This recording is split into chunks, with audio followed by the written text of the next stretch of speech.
Assalamualaikum warahmatullahi wabarakatuh. Bismillahirrahmanirrahim. Alhamdulillahi rabbil alamin. Wa bihi nasta'inu ala umurid dunya waddin. Wassalatu wassalamu ala asyrafil anbiya'i wal mursalin, Sayyidina wa habibina wa syafi'ina wa qurrati a'yunina wa maulana Muhammadin wa ala alihi wa ashabihi wa dhurriyyatihi ajma'in. Amma ba'd. Ashhadu an la ilaha illallah wa ashhadu anna Muhammadar Rasulullah wa ufawwidu amri ilallah. Innallaha basirun bil ibad. Hasbiyallahu la ilaha illa huwa alaihi tawakkaltu wa huwa rabbul arsyil azim. Qala Allah ta'ala fi kitabihil karim hikayatan an nabiyillahi Musa alaihi salam. Rabbi syrah li sadri wa yassir li amri wahlul 'uqdatam min lisani yafqahu qawli. Para alim, para asatid, para asatidah, para sepuh, para bini sepuh, para aji sepuh, para tokoh masyarakat, hadirin hadirat sekalian, hafizani wa hafizakumullah. Wabil khusus segenap pengurus Masjid Jami' Al-Muhajirin Perumnas 1 dan sekitarnya, yang semoga pengurusnya dan jamaahnya semoga semuanya saja selalu dalam naungan rahmat, barokah, perlindungan serta bimbingan Allah Subhanahu wa taala. Amin Allahumma amin insyaallah. Allahumma inna nas'aluka ilman nafi'ah wa rizqan tayyiba wa amalan mutaqabbala wa fatahallahu alaina futuhal arifin. Allahumma inna na'udzubika min ilmin la yanfa' wa amalin la yurfa' wa qalbin la yakhsha' wa du'a'i la yusma'. Allahumma ati anfusana taqwaha wa zakkiha anta khairu man zakkaha anta waliyuha wa maulaha. Amin Allahumma amin insyaallah. Para jamaah sekalian, hafizani wa hafizakumullah. Masih melanjutkan kajian kita tentang kitab Taqrib karya Al-Qadhi Abi Syuja' rahimahullah rahmatan wasi'ah wa rahimallahu ulama al-muslimin. Qala al-musannif rahimahullahu ta'ala wa nafa'ana bihi wa bi ulumihi fid dharain amin. Bismillahirrahmanirrahim. Kemarin pembahasan masalah akad suluh, akad damai, itu tersisa sedikit di pada bagian wa yajuzu taqdimul babi fid darbi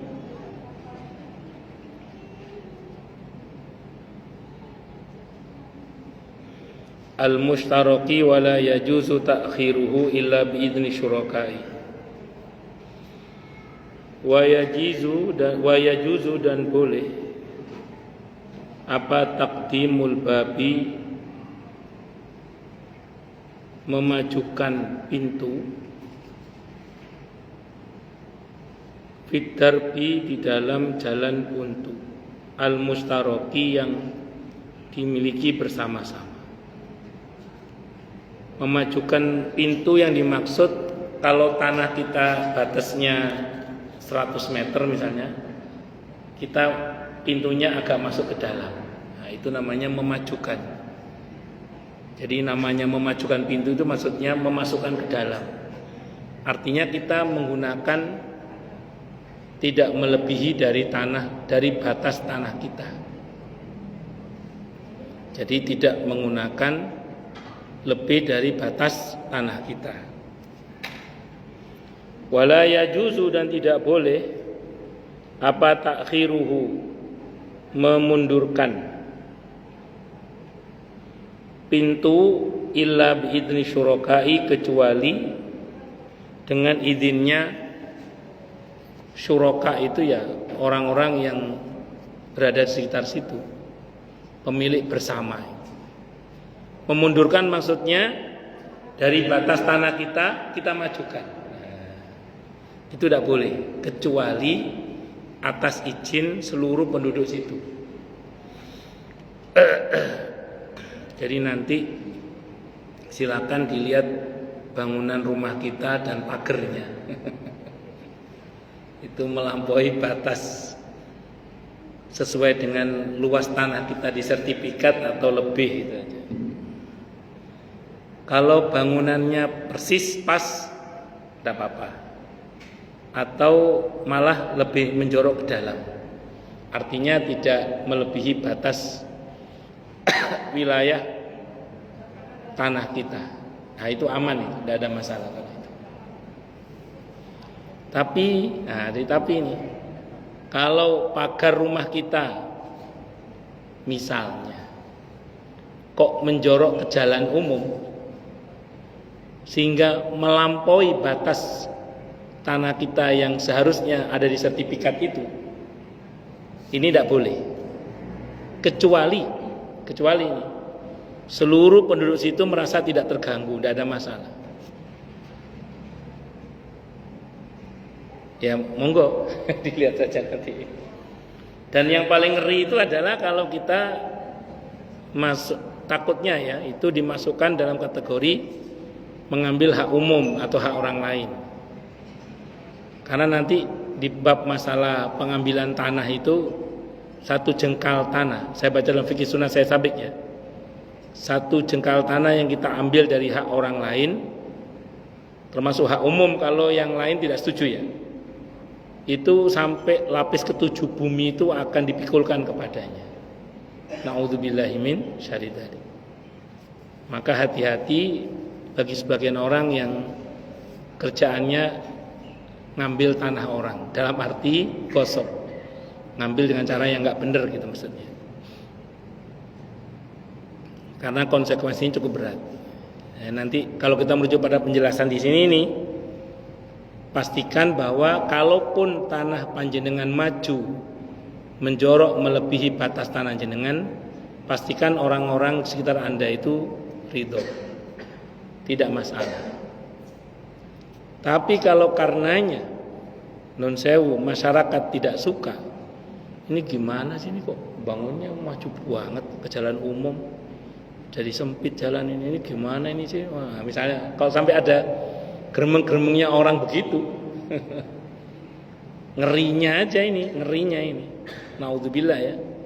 Kita masuk dalam kategori yang naudzubillah, yang ngambil sejengkal tanah yang bukan hak kita, itu ditarik sampai lapis ketujuh bumi itu, nanti akan dipikulkan kepada bersangkutan.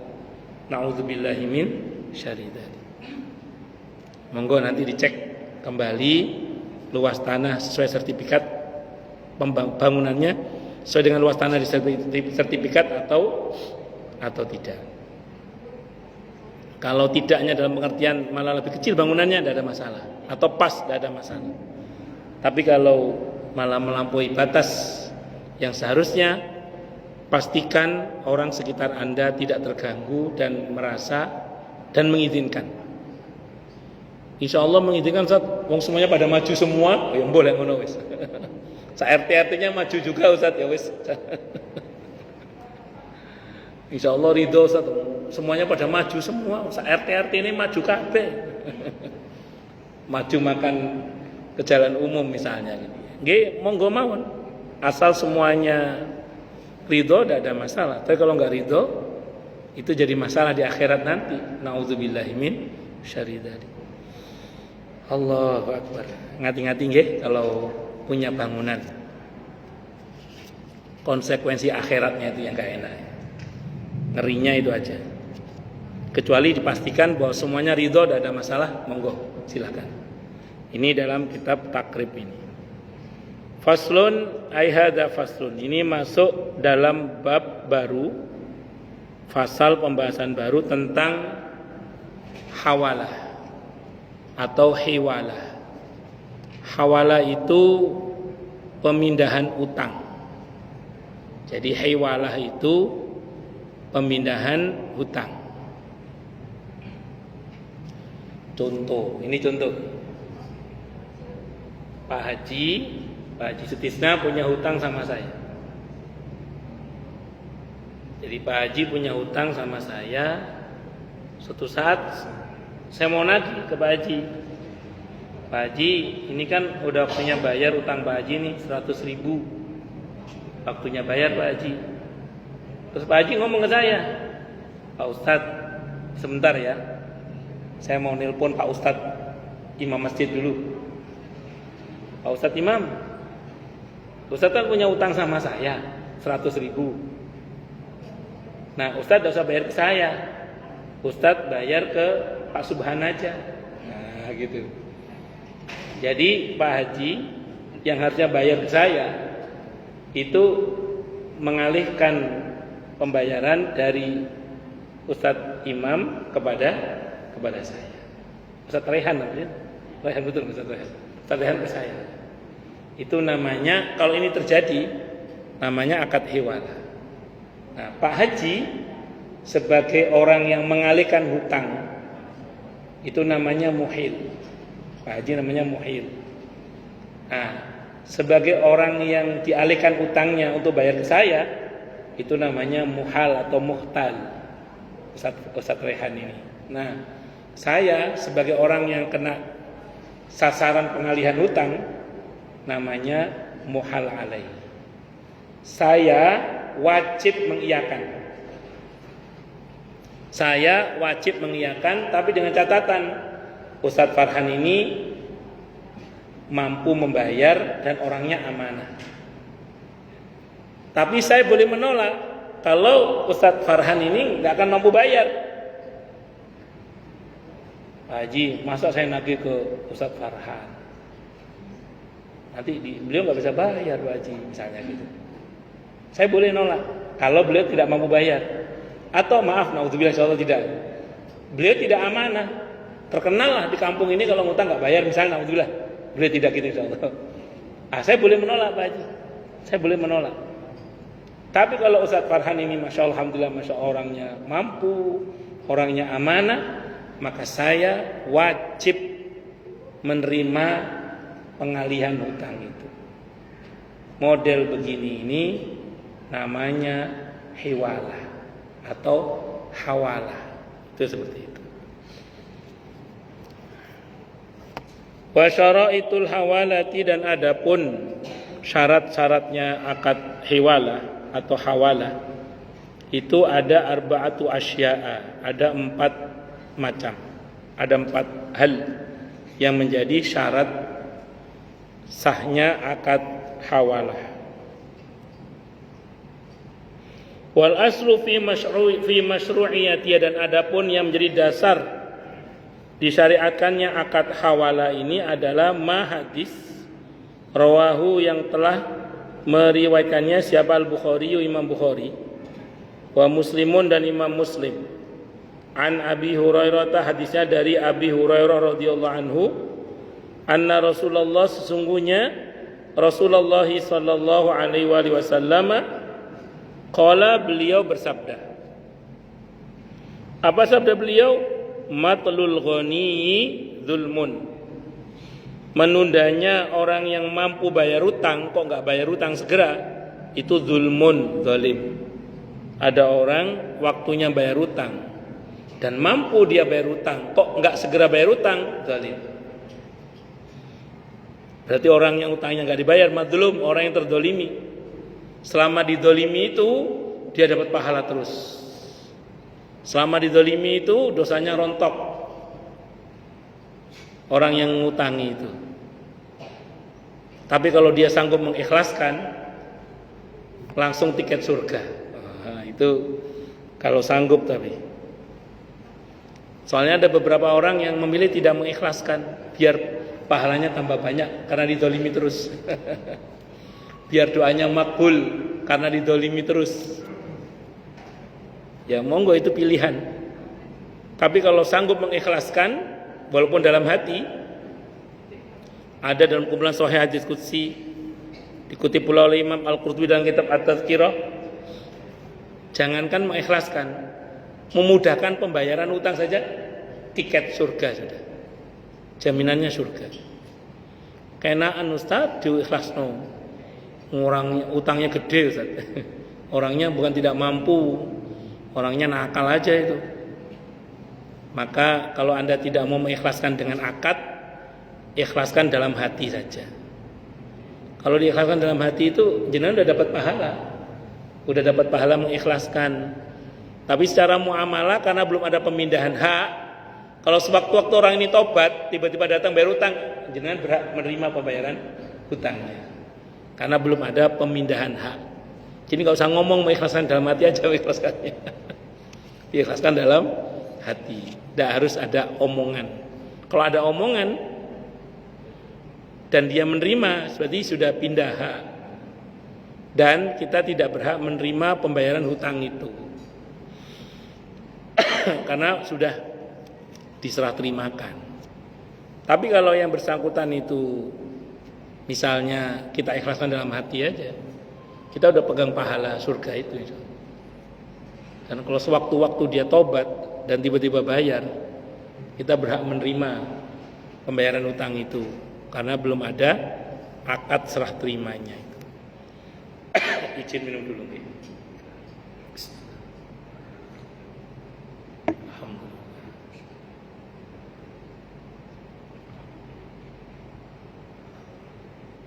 Alhamdulillah. Oh, lanjut.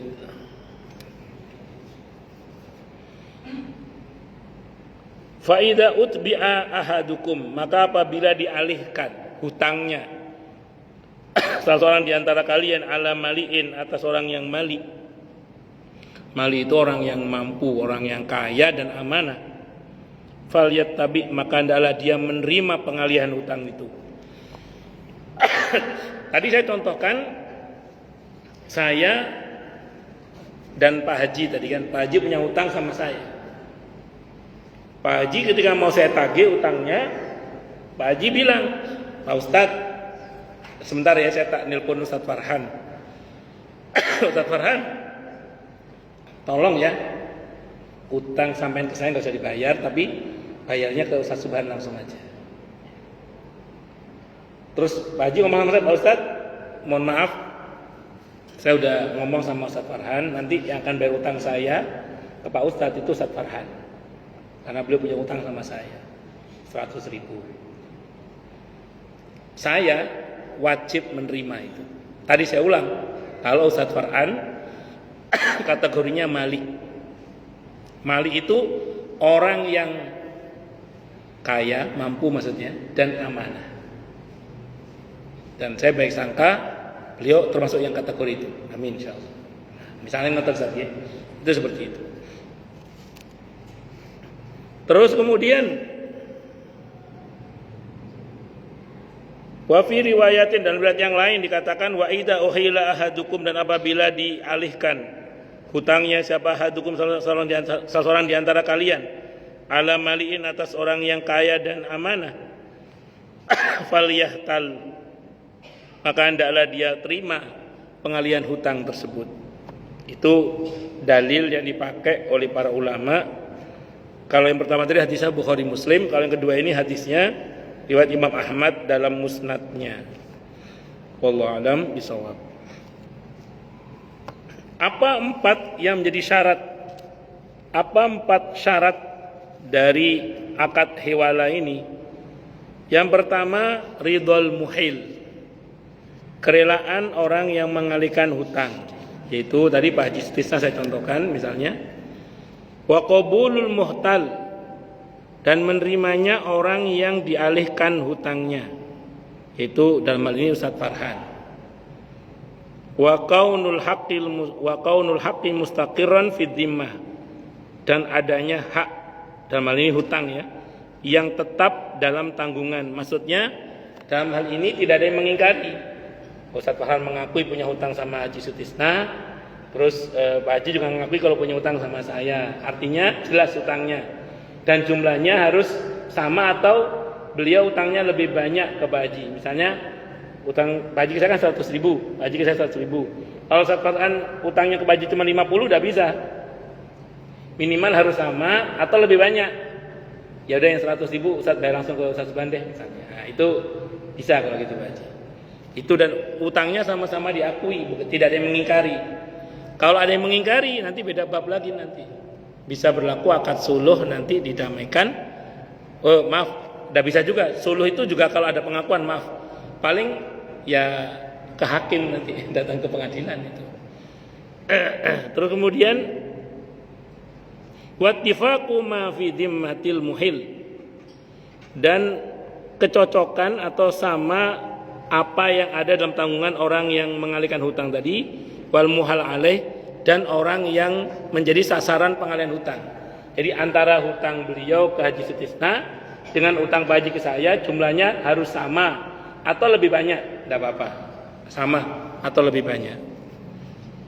Wal muhal wa fil jinsi, dalam jenisnya, wan nau'i dan macamnya, wal hululi dan kasnya, wa ta'jili dan penundaannya. Artinya memang ini waktunya Ustadz Farhan bayar hutang juga, dan bersamaan dengan waktunya Pak Haji bayar hutang juga. Tapi kalau Ustadz Farhan janjinya masih tahun depan, belum sekarang, nggak bisa juga. Harus sesuai, harus cocok semuanya.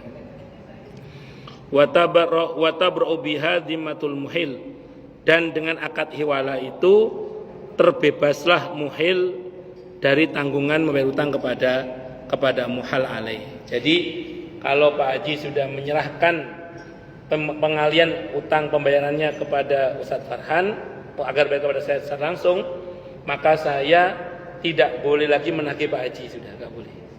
Saya hanya boleh menagih ke Ustadz Farhan. Biasanya begini-begini ini terkait biasanya apa ya?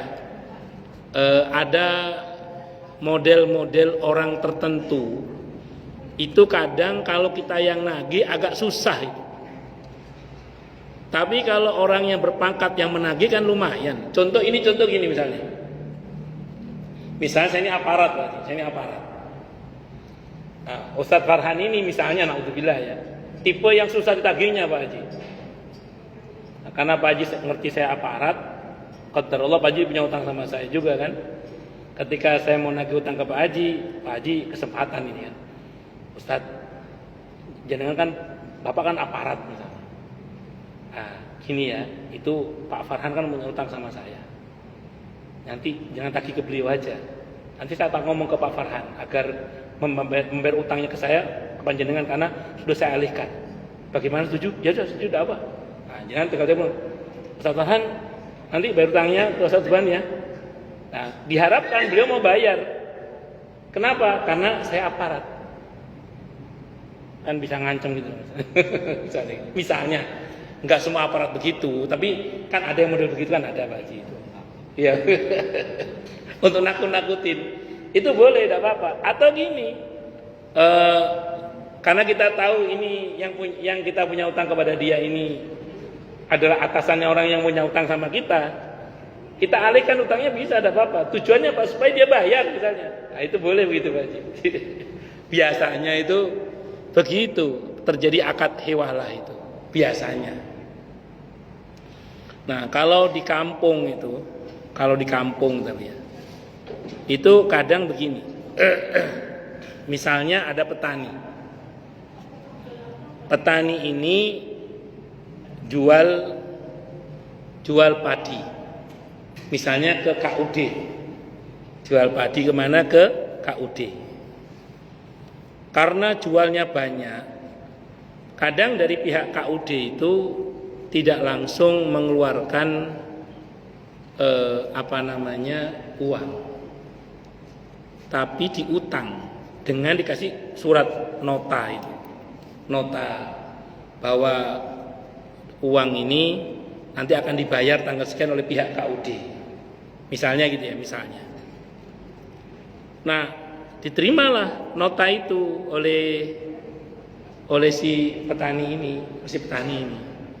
supaya nanti dibayar oleh pihak KUD tadi itu. Nunggu waktu sesuai dengan di nota itu. Nah, kadang sebagian petani ini datang ke orang kaya. Pak Haji, saya punya nota KUD ini. Saya butuh duit sekarang. KUD gak bisa bayar. Bayarnya baru nanti tanggal sekian Pak Haji. Tolong duitin tolong saya gini, saya pinjam sama panjenengan. Nanti jangan nagih ke saya. Tapi nagihnya ke KUD. Ini pakai nota saya. Itu asal tidak mengambil keuntungan sama sekali, boleh, tidak apa-apa. Tapi kalau begini, utangnya 10 juta. Pinjam ke orang kaya tadi uang 9,5 juta, misalnya ya, atau 9 juta. Nagihnya nanti kan 10 juta. Berarti orang yang menghutangi punya untung kan? Nah itu tidak boleh kalau begitu. Itu namanya riba, tidak boleh. Tapi kalau sesuai, tidak apa-apa kalau sesuai. Itu kalau praktek di kampung itu begitu biasanya. Saya ulang ya, petani jual ke KUD. Sekarang koperasi desa apa KUD sekarang? Masih koperasi. Kan sekarang katanya ada koperasi desa itu. Ya misalnya, saya nggak tahu deh, pokoknya di kampung biasanya ke KUD yang zaman saya masih kecil lah. Nah kadang KUD itu tidak langsung membayar, kadang. Jadi karena gabahnya banyak kan, kasih nota, nanti dibayar tanggal sekian. Nah petani ini kan butuh duit, langsung seketika, dibawalah ke orang kaya di kampung itu, gitu loh. Ngomong, Pak, saya mau pinjam uang. Tapi nanti Bapak nagihnya jangan ke saya, ke KUD, ini nota saya.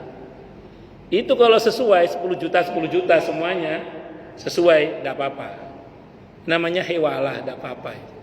Tapi kalau begini, ya udah Bapak kasih saya berapa lah, 9 juta tidak apa-apa. Yang penting Bapak nanti bisa dapat 10 juta utang saya di KUD. Nah itu namanya mengambil untung. Kalau yang model begitu tidak boleh. Itu namanya riba. Kullu qardin jarra naf'an fahuwa riba. Setiap akad hutang piutang yang mengambil untung itu riba, tidak boleh dalam hal ini. Wallahu a'lam bishawab.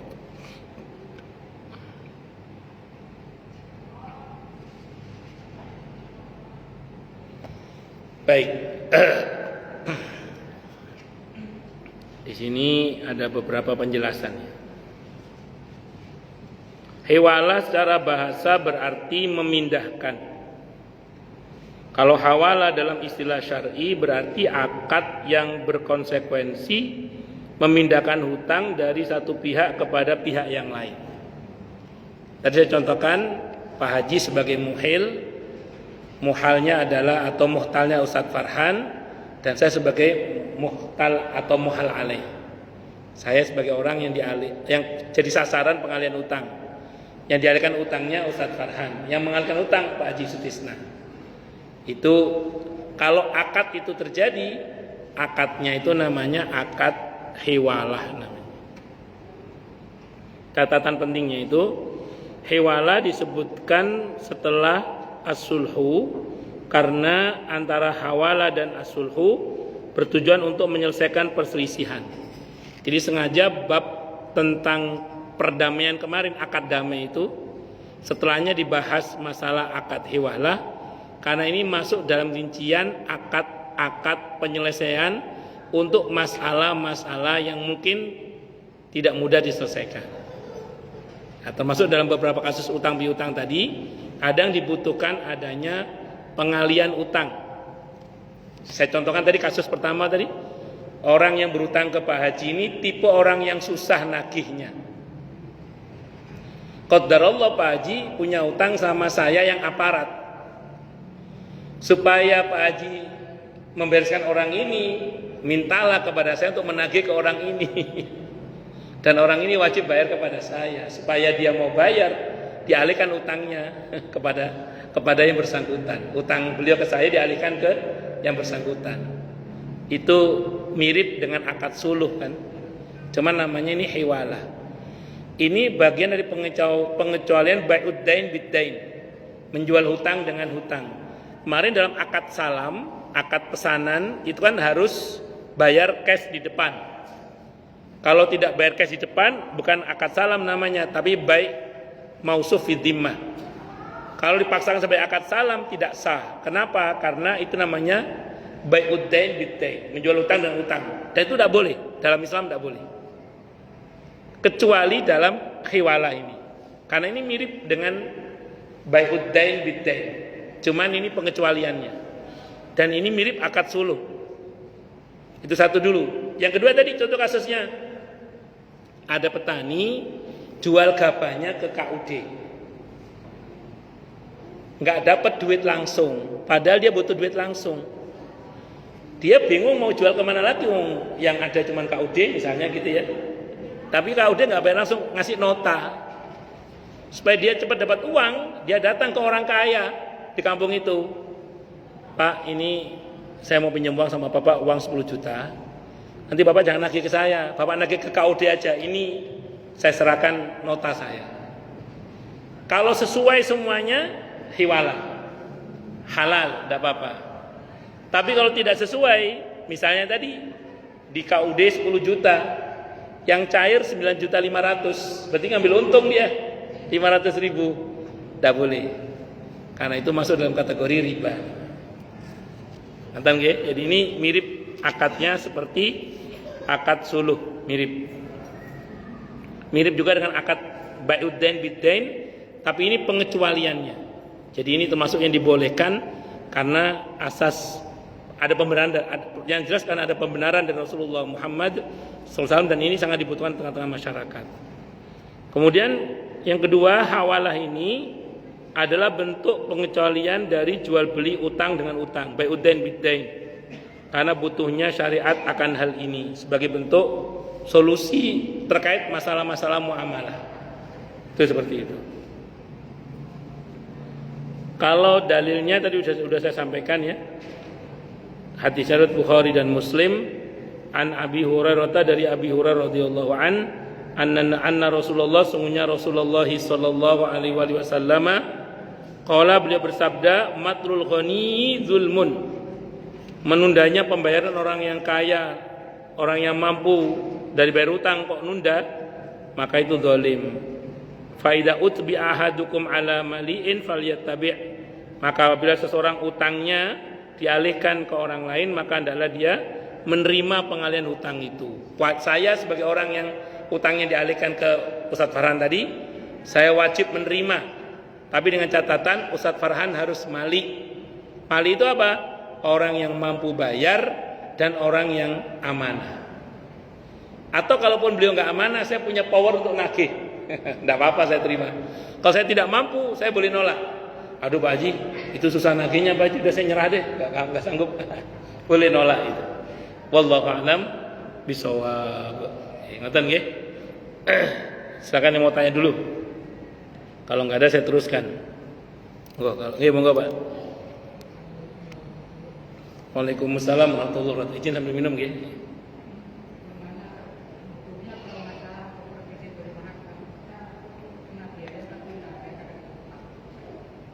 Oper kredit rumahan. Bismillahirrahmanirrahim.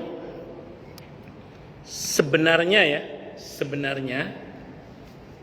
ketika seseorang sudah berakad jual beli antara dia dengan pihak leasing, pihak bank, yang terjadi adalah sudah terjadi pemindahan hak.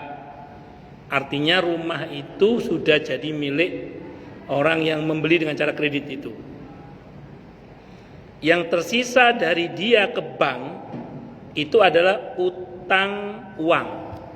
Jadi utang uang dalam hal ini. Ini menarik. Bagaimana kalau misalnya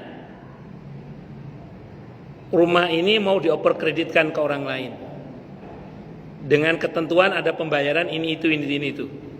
Ya, sebenarnya gini, harus diluruskan terlebih dahulu sebenarnya bahwa rumah ini harus dijual terlebih dahulu kepada orang yang akan menerima oper kredit itu.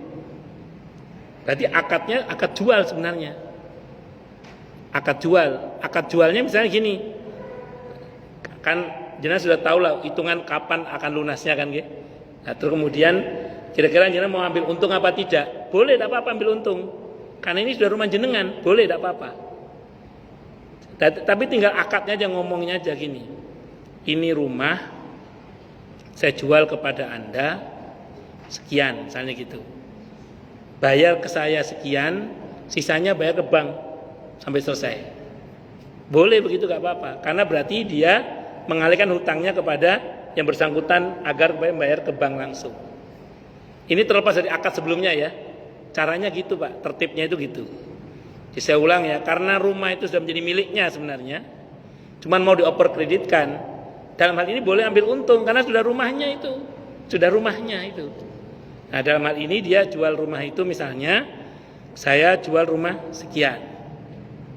Hitung aja, diperkirakan aja. Anda bayar ke saya sekian aja. Ke saya bayar sekian aja. Nah, sisanya Anda bayar ke bank. Ini karena saya punya utang sama dia. Anda bayar ke dia. Gitu. Jadi Anda bayar utang, sisanya itu ke bank bayar ke saya. Karena saya punya utang sama dia, Anda bayar ke sana aja. Jadi enggak usah bayar ke saya, bayar ke sana. Ini bagian dari pengalihan utang juga. Wallahu a'lam bishawab. Ngeten nggih? Monggo yang lain silakan. Kalau ada. Kalau ada.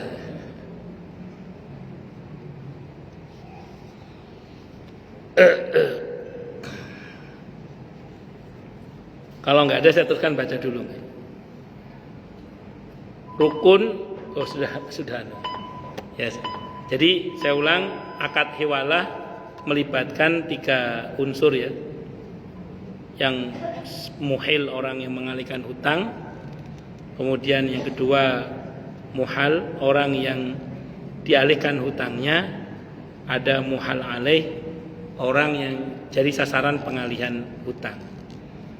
Kalau orang yang dialihkan hutangnya itu atau orang yang akan kita tagih adalah orang yang mali itu orang yang mampu untuk membayar hutang dan dia amanah, maka orang yang menjadi sasaran pengalihan hutang tadi wajib menerima akad hiwala ini. Tapi kalau tidak memenuhi syarat maka tidak boleh. Itu yang saya tahu. Wallahu a'lam bishawab. Kita tutup dengan hamdalah. Alhamdulillahirabbil alamin. Semoga kajian kita bisa bermanfaat, mubarakah fid dini wad dunya wal akhirah untuk kita, keluarga kita dan seluruh umat Islam semuanya. Dan mudah-mudahan kita semua dijadikan oleh Allah sebagai orang-orang yang sukses dunia akhirat, selamat dunia akhirat, bahagia dunia akhirat, dan dipermudah setiap urusan kita oleh Allah fid dini wad dunya wal akhirah. Semoga Allah limpahkan hidayah selalu untuk kita. Semoga Allah tingkatkan selalu hidayah untuk kita. Dan semoga Allah berikan hidayah untuk siapapun yang melihat kita. Subhanakallahumma bihamdika asyhadu an la ilaha illa anta astaghfiruka wa atubu ilaik. Sallallahu ala Muhammad wa ala alihi wasallam. Saya mohon maaf. Wassalamualaikum warahmatullahi wabarakatuh.